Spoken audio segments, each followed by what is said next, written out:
Fundamentos racionales, ético-filosóficos, de la responsabilidad social y jurídica de los abogados. La responsabilidad jurídica del abogado. Un marco de exigibilidad. La responsabilidad jurídica se refiere a la obligación de los abogados de responder por sus actos conforme a un marco normativo específico. Todo profesional está sometido a controles sociales rigurosos que exigen responsabilidades. En el caso del abogado, esto se materializa en cumplimiento de normas jurídicas y deontológicas. El ejercicio de la abogacía está regulado por leyes y normativas. Las normas contenidas en el Código de Deberes Jurídicos, Morales y Éticos del Profesional en Derecho son de aplicación forzosa para todos los abogados y abogadas autorizados e inscritos en el Colegio de Abogados. El incumplimiento de estas normas puede acarrear sanciones disciplinarias, además de posibles responsabilidades civiles o penales. Fiscalización por colegios profesionales. Los colegios profesionales, como el Colegio de Abogados y Abogadas de Costa Rica, son entes públicos no estatales a los que el Estado delega la función de controlar, fiscalizar y regular la actividad de sus miembros. Esto incluye la potestad reglamentaria sobre el ejercicio de la profesión y la imposición de sanciones disciplinarias. El colegio tiene el deber de velar por la idoneidad y el decoro de sus miembros para garantizar la calidad y ética profesional. Deberes codificados. El Código de Deberes Jurídicos, Morales y Éticos del Profesional en Derecho establece deberes con la sociedad y el ordenamiento jurídico, con el cliente, con funcionarios y autoridades, con los colegas y con el propio colegio. Fundamentos racionales, ético-filosóficos, de la responsabilidad social y jurídica de los profesionales del derecho. La distinción entre el orden jurídico y el orden moral es crucial. Mientras que el derecho opera con normas externas y coercibles, la moral se ancla en la conciencia individual y la autonomía. Sin embargo, ambos están estrechamente ligados y son complementarios. La ética, disciplina filosófica que estudia la moral, se convierte en el horizonte y la configuradora del sentido y la motivación de la deontología, ética profesional aplicada. Los principales fundamentos que sustentan la responsabilidad social y jurídica del abogado son: 1. El principio de obrar según ciencia y conciencia. Con respecto a la ciencia, esta se relaciona con el saber amplio y profundo de la ciencia del derecho, englobando la normativa, jurisprudencia, doctrina y principios jurídico-filosóficos. La abogacía demanda una perpetua y constante actualización de conocimientos. En cuanto a la conciencia, se enlaza con la autorresponsabilidad por esos conocimientos, actuando de conformidad a los principios éticos y morales. Involucra tener conocimiento de los valores técnicos, sociales y humanos de la profesión, así como una elección, conforme a un imperativo ético que considera el interés del cliente y el general, de la colectividad. Este principio es universal en la deontología profesional y está recogido en el Código de Deberes en sus artículos 3 y 12. El derecho se aprende estudiando, pero se ejerce pensando. El principio de probidad profesional. Se refiere a la honestidad con la que debe actuar el profesional. Es un principio universal y se integra en el concepto general de honestidad. Abarca la conducta y vida privada y pública del profesional, ya que las acciones que alteren el orden público, perjudiquen a terceros o dañen la imagen y prestigio del gremio, son consideradas lesiones a este principio. Artículos 20, 21 y 26 del Código de Deberes lo mencionan explícitamente. La probidad exige al profesional del derecho llevar una vida conforme al derecho. El principio de libertad profesional. Es la autodeterminación del profesional para aceptar o rechazar asuntos de manera autónoma, bajo su exclusiva responsabilidad.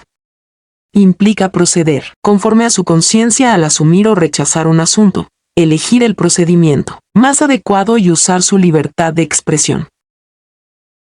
El artículo 3 del Código de Deberes establece que los profesionales en derecho en razón de ser universitarios preparados, tienen la obligación de actuar con las limitaciones impuestas por el ordenamiento jurídico, el prestigio de su profesión y su propia conciencia moral y ética. La libertad se pone a prueba ante influencias políticas o intereses particulares, que busquen desvirtuar la labor social y desinteresada del abogado. El principio de dignidad y decoro orienta la conducta profesional y privada del abogado para que no se dañe su reputación personal ni la imagen de la profesión. La dignidad se refiere a la actuación que evidencia autorrespeto y consideración a la calidad profesional y a la persona. El decoro es la actuación recatada, honorable, íntegra y circunspecta. El profesional en derecho debe distinguirse por una conducta pública y privada intachable.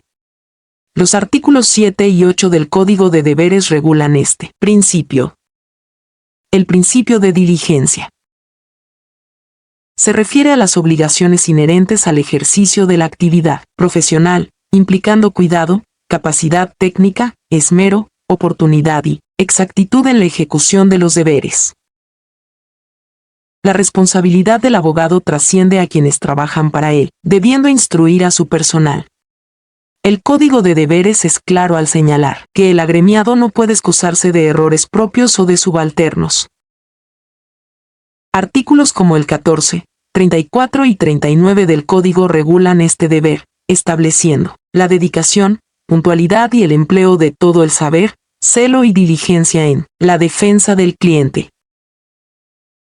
Los anteriores principios universales, obrar con ciencia y conciencia, y el de probidad, junto con otros principios sectoriales, como la libertad, la independencia, la dignidad y decoro, de diligencia, de corrección, de desinterés, de información, de reserva o secreto profesional, la lealtad procesal, de colegialidad y de actualización académica, son la base de la deontología jurídica.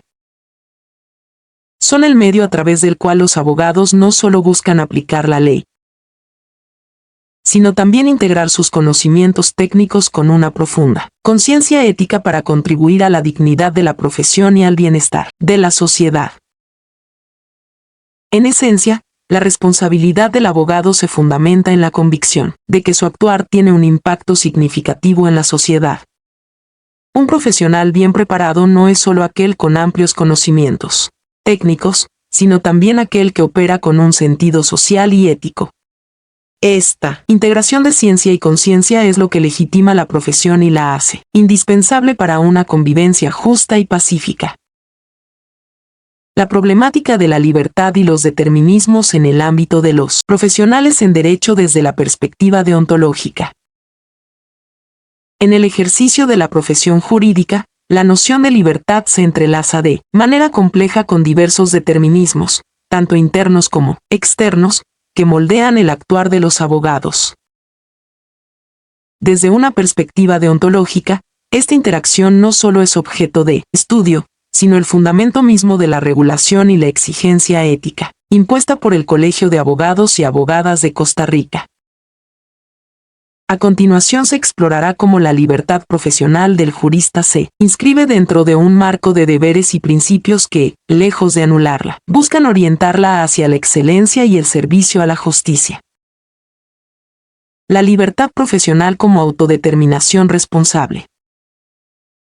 La libertad profesional es un principio deontológico fundamental que se refiere a la autodeterminación del profesional, es decir, su capacidad para aceptar o rechazar asuntos de manera autónoma, bajo su exclusiva responsabilidad. Esta libertad no se limita al aspecto técnico del ejercicio, sino que abarca también los comportamientos complementarios a estos.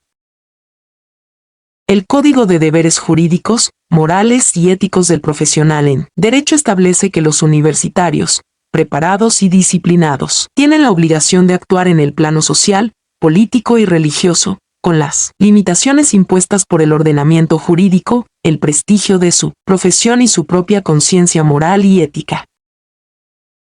Esta autodeterminación implica que el abogado debe proceder conforme a su conciencia al asumir o rechazar un asunto, elegir el procedimiento más adecuado o usar su libertad de expresión en su vida pública y privada.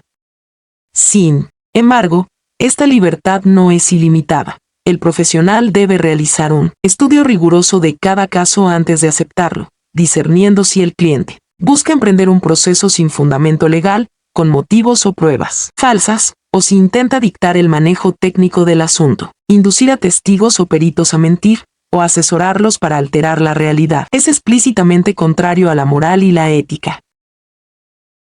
Los determinismos que desafían la libertad del jurista.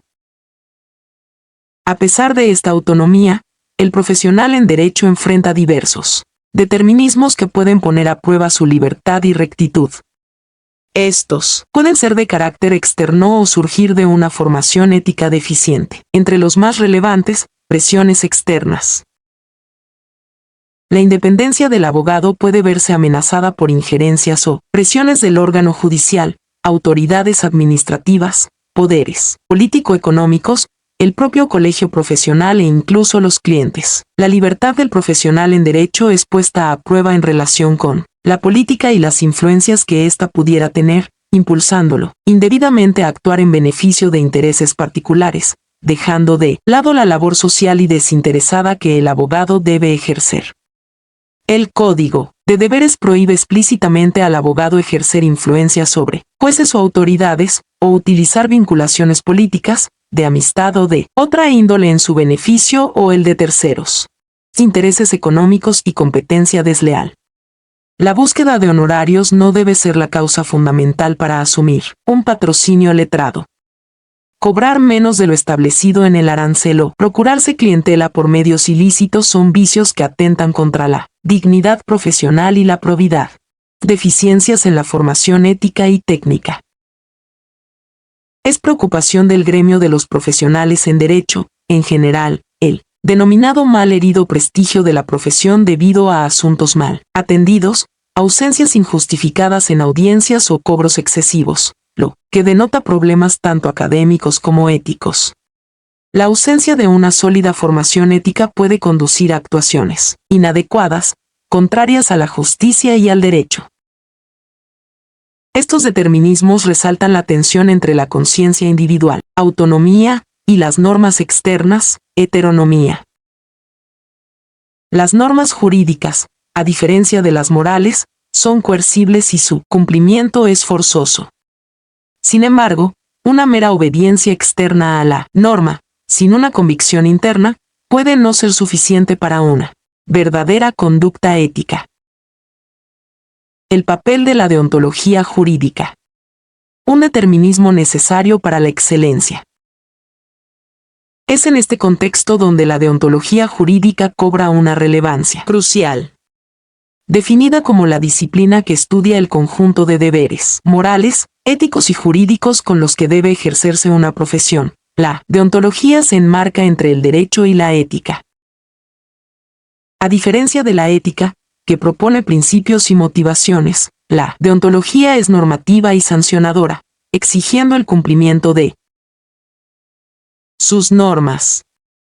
Sus principios, recogidos en códigos deontológicos como el del Colegio de Abogados de Costa Rica, son de aplicación forzosa para todos los agremiados. La deontología jurídica definida como el conjunto de deberes, principios y normas éticas que rigen la conducta profesional del jurista, como el abogado o el juez, y que se recogen en los códigos deontológicos correspondientes, tiene un claro objetivo. Dicho objetivo es regular el comportamiento esperado de estos profesionales para asegurar un ejercicio responsable y ético de su profesión, inspirándose en la moral y los valores de justicia e independencia. Tanto el Seminario de Ética Profesional Jurídica de la Universidad Florencio del Castillo, como el curso de Deontología Jurídica, requisito para la incorporación al Colegio de Abogados de Costa Rica, tienen como finalidad concientizar a los futuros profesionales sobre la ética profesional, como la disciplina que establece cómo ha de ser la conducta ética del profesional, qué condiciones morales se exigen de él y qué enfoque ético se debe dar a nuevas situaciones.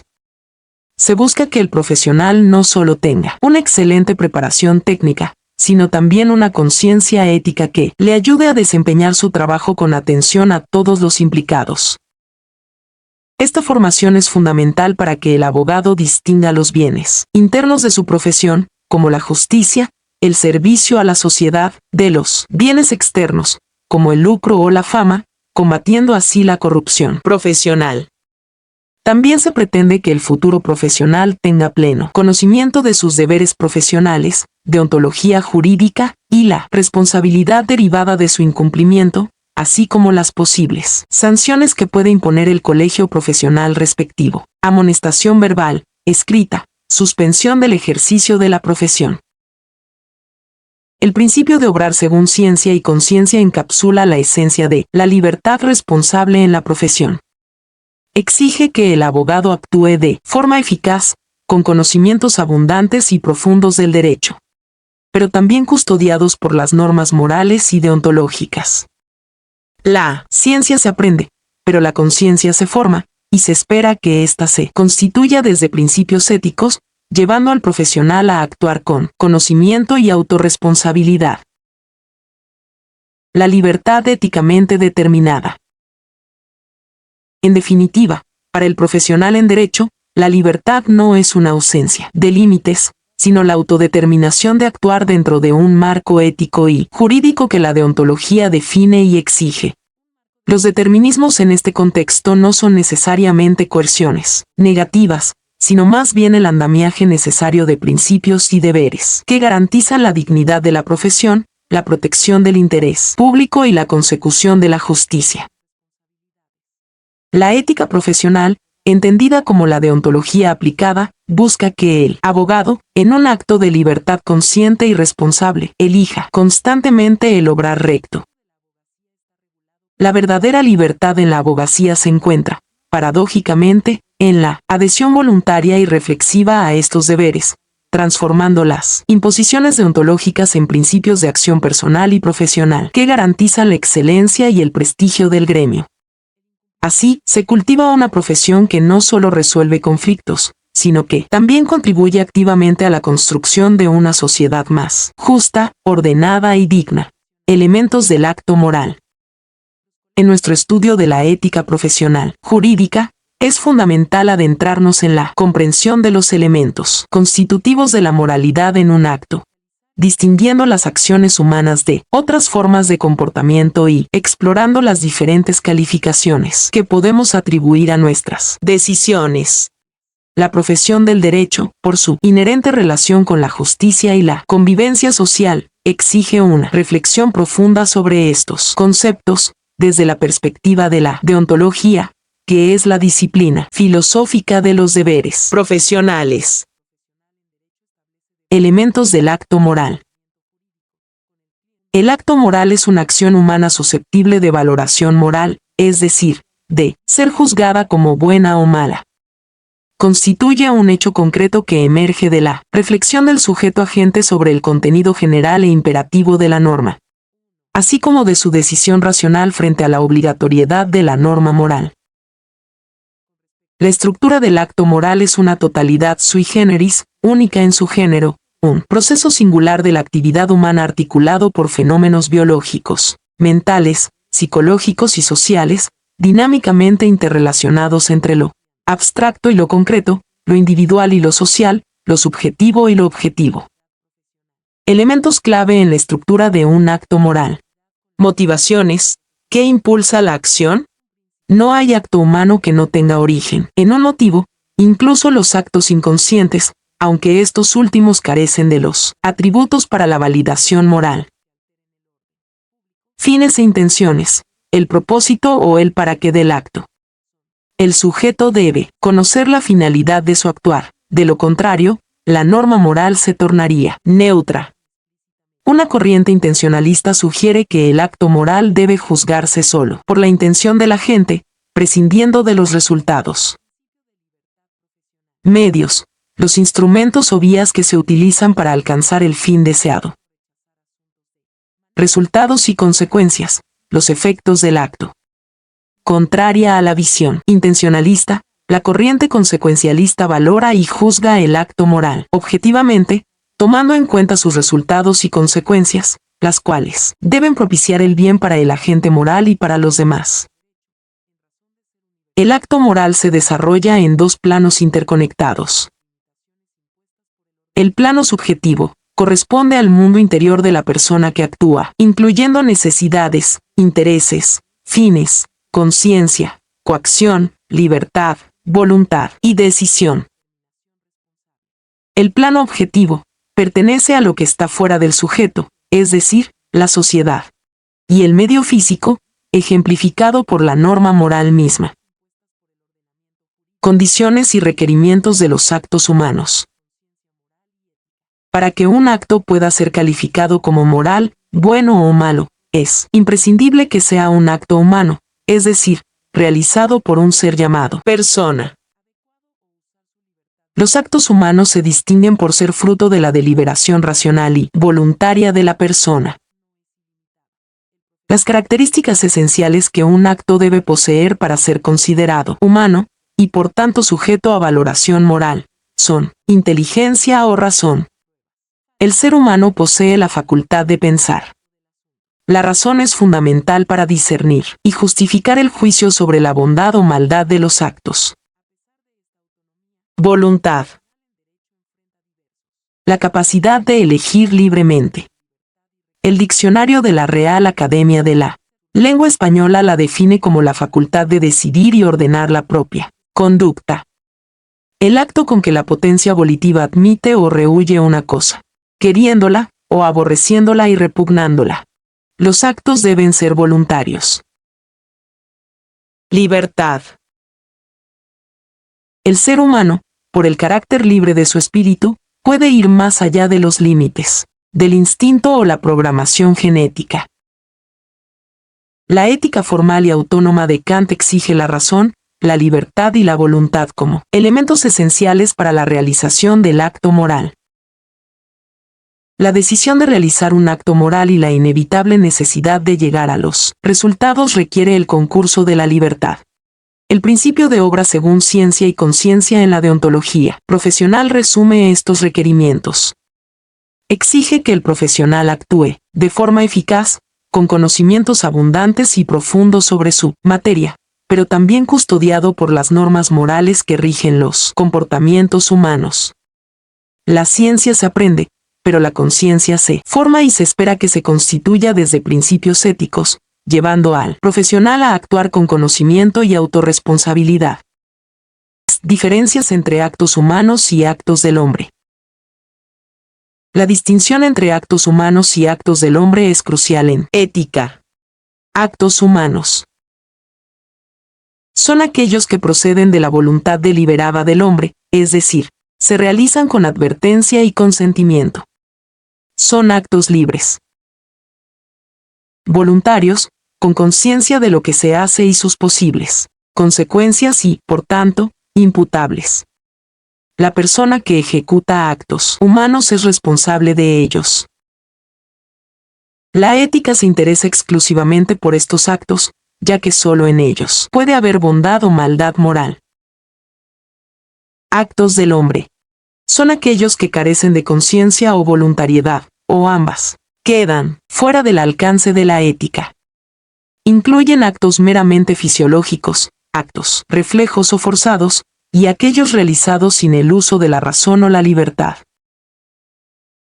Por ejemplo, un sujeto que ha perdido la conciencia por ingerir alcohol o drogas actúa amoralmente, ya que no reconoce códigos de conducta y le es igual actuar bien o mal.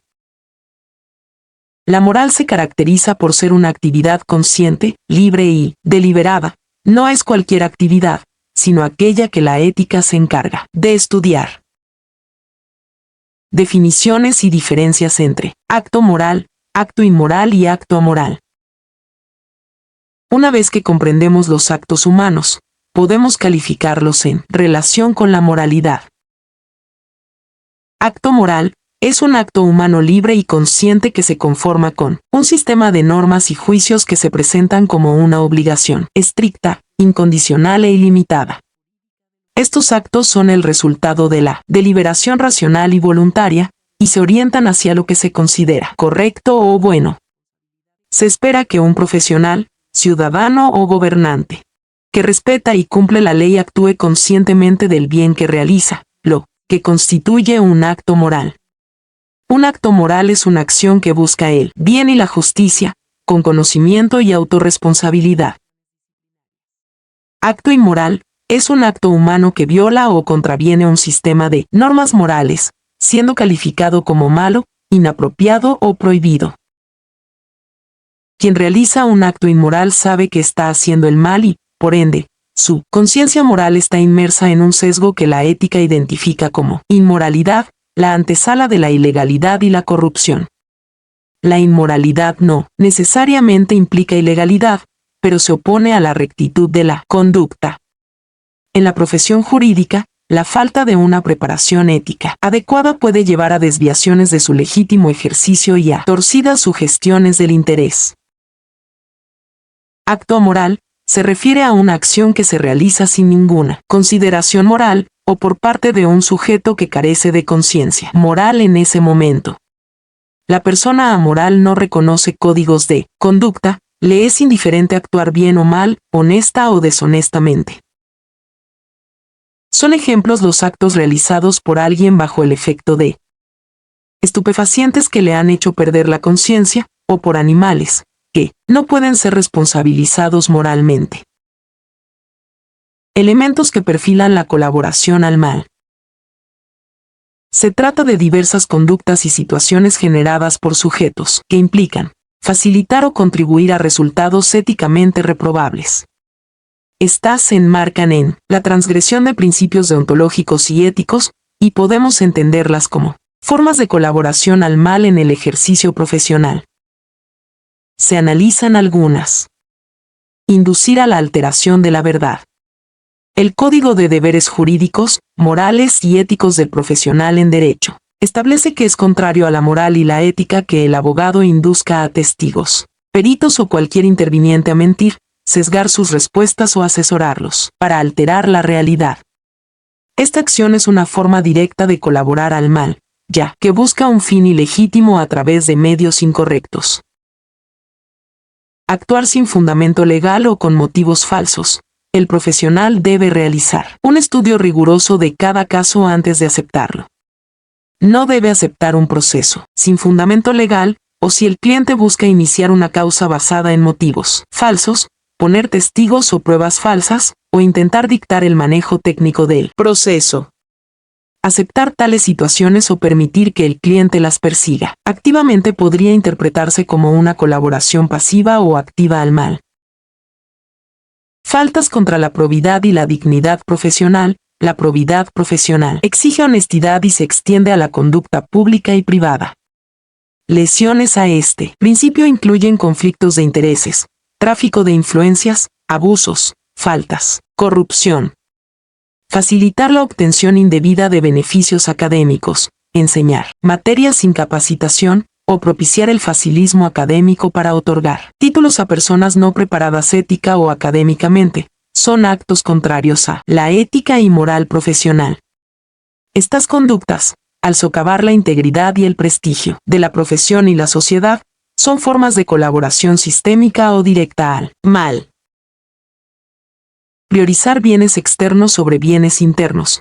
La corrupción profesional se produce cuando los profesionales no valoran el bien interno de su profesión, como la justicia y el servicio a la sociedad, y la realizan exclusivamente por bienes externos, lucro, fama. Si un abogado dice a su cliente que si lo que busca es una solución justa al problema, ha errado el camino. Aquí no vamos a tratar de justicia, sino de sacar lo que podamos, está renunciando al bien interno de su profesión y desvirtuando su sentido. Esta renuncia puede llevar a acciones que, aunque legalmente astutas, son éticamente reprobables y facilitan resultados injustos. Una defectuosa preparación ética del profesional puede llevar a desviaciones de su legítimo ejercicio y a ceder ante sugerencias torcidas del interés, la amistad o la clientela. Si un abogado tiene un amplio conocimiento técnico pero carece de contenido moral en sus actuaciones, transgrede el principio de probidad. La colaboración al mal en el ámbito jurídico puede entenderse como cualquier acción o omisión que, de forma directa o indirecta, facilita, permite o contribuye a la materialización de un resultado injusto, antiético o inmoral, ya sea por acción activa, inducir a mentir, por omisión, no denunciar una conducta censurable de colegas o jueces cuando es un deber, o por una negligencia que permita un resultado injusto, o por la priorización de intereses personales o económicos sobre los principios deontológicos y la búsqueda de la justicia.